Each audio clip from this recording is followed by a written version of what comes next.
ঘূর্ণিঝড় রিমালের প্রভাবে প্রায় ৩০ ঘন্টা ধরে জোয়ার জলোচ্ছ্বাসের পানিতে প্লাবিত হয় গোটা সুন্দরবন। এতে বন্যপ্রাণী ও বনজীবীদের জন্য কড়া মিঠা পানির পুকুরগুলোতে ঢুকে পড়েছে সাগরের লোনা জল। মিলছে হরিণের মৃতদেহ। ক্ষতিগ্রস্ত হয়েছে বন বিভাগের অফিস, কর্মীদের থাকার জায়গা, জেটিসহ বিভিন্ন স্থাপনা।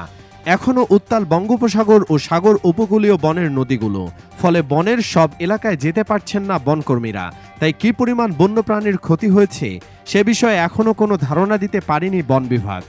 এর মধ্যে 2টি হরিণের মরদেহ ও 9টি আহত হরিণকে উদ্ধার করে চিকিৎসা দেওয়ার কথা জানিয়েছে বন বিভাগ।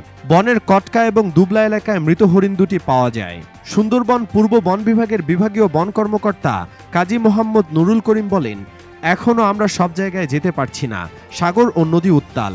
প্রায় 25 থেকে 30 ঘন্টা জলোচ্ছ্বাস ছিল, যার ফলে অনেক বন্যপ্রাণী মারা যাওয়ার আশঙ্কা করছি। আরও বিস্তারিত খোঁজখবর নিয়ে আমরা জানতে পারব।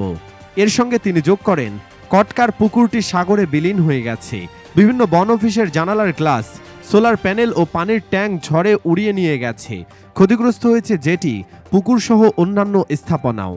সুন্দরবনের দুবলারচর এলাকায় উপড়ে পড়া গাছপালার মধ্যে আহত অবস্থায় পড়ে থাকা একটি হরিণের ছবি দিয়ে খুলনা অঞ্চলের বন সংরক্ষক মিহির কুমার দোষ সামাজিক যোগাযোগ মাধ্যমে লিখেছেন, হরিণটি বড় ভাগ্যের জোরে বেঁচে গেলেও আরও কত হরিণ ও বন্যপ্রাণী জলোচ্ছ্বাসে ভেসে গেছে তার কোনো হিসাব কখনো পাওয়া যাবে না। তিনি বলেন, বন্যপ্রাণীর মৃত্যুর খবর পাওয়া যাচ্ছে, 2টি মৃত হরিণ উদ্ধার করা হয়েছে। তবে বনের মধ্যে প্রাণীরা মারা গেলে সব তথ্য পাওয়াও যাবে না।